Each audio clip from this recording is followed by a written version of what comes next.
विषय तडीच गेल्याशिवाय मागे हटणार नाही अशी ठाम भूमिका आता जरांगे पाटील यांनी घेतली। सरकारने वेळीच निर्णय घेतला नाही तर सलाईन काढेन राजेंद्र राऊत हे सरकारचा निरोप घेऊन आले होते असंही जरांगे पाटील यांनी म्हटलंय।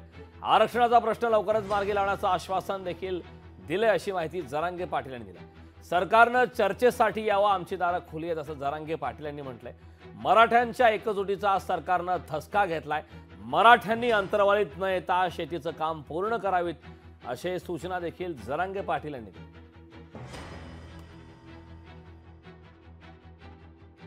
मराठा बांधवांना विनंती, शांत राहावं, इकडे गर्दी करू नका, कामं उरकून घ्या, शेतीचे पाऊस खूप पडलेला। मला जर काही अडचण आली सरकारकडून प्रशासनाकडून तर आपल्याला माहिती आहे, आणि मला माहिती आहे आपल्याला एक दाखवायची मराठा समाजाला गरज नाही। येत्या 2-2, 4-4 लाख लोक अंतर्वालीकडे येतात, आपल्याला कोणाला काही दाखवायची गरज नाही। एकजूट आपण काय देशानं आपली एकजूट बघितलेली, आपल्या मराठ्यांच्या एकजुटीचा सगळ्यांनी धसका घेतला, त्याच्यामुळे काय दाखवायची गरज नाही। शेतीतले कामं सगळ्यांनी करायची विनंती। सर्वोच्च न्यायालयाने रक्तनात्याच्या संदर्भातले जे काही निकष ठरवून दिलेले आहेत त्या निकषात बसणारच अशा प्रकारचं हे नोटिफिकेशन आहे। त्यामुळे हे नोटिफिकेशन जर निघालं तर त्याचा कुठेही ओबीसी समाजावर अन्याय होणार नाही अशा प्रकारची चर्चा ही आता ओबीसी समाजाशी देखील आम्ही करणार आहोत आणि त्यातनं मार्ग काढण्याचा आमचा प्रयत्न आहे।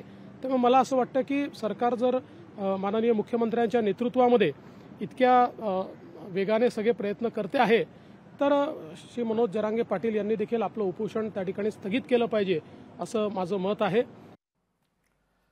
या सर्व घडामोडींवरती खासदार प्रतापराव जाधव यांची देखील प्रतिक्रिया आलेली आहे, पाहूया। आमची जरांगे पाटलाला विनंती राहील की गेल्या अनेक वर्षापासूनची मराठा आरक्षणाची असलेली मागणी आज त्या मराठा समाजाला सुप्रीम कोर्टामध्ये टिकणारं 10% आरक्षण आदरणीय एकनाथराव शिंदे साहेब असतील, फडणवीस साहेब असतील, अजितदादा असतील यांनी अतिशय अभ्यासपूर्वक त्यांना त्या ठिकाणी दिलेलं आहे। जवळपास त्या ठिकाणी 54 ते 57 लाखापर्यंत त्या ठिकाणी मराठा समाजातल्या कुणबी असलेल्या नोंदी मिळालेल्या आहेत। त्यांना कुणबी सर्टिफिकेटाचं वाटप त्या ठिकाणी सुरू झालेलं आहे आणि आमची हीच विनंती राहणार आहे जरांगे पाटलाला की थोडं सरकारला सुद्धा संधी द्या।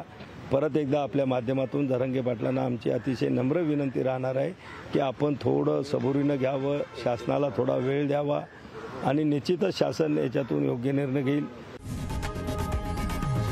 लोकशाही मराठी ऐका, पहा, जागरूक रहा।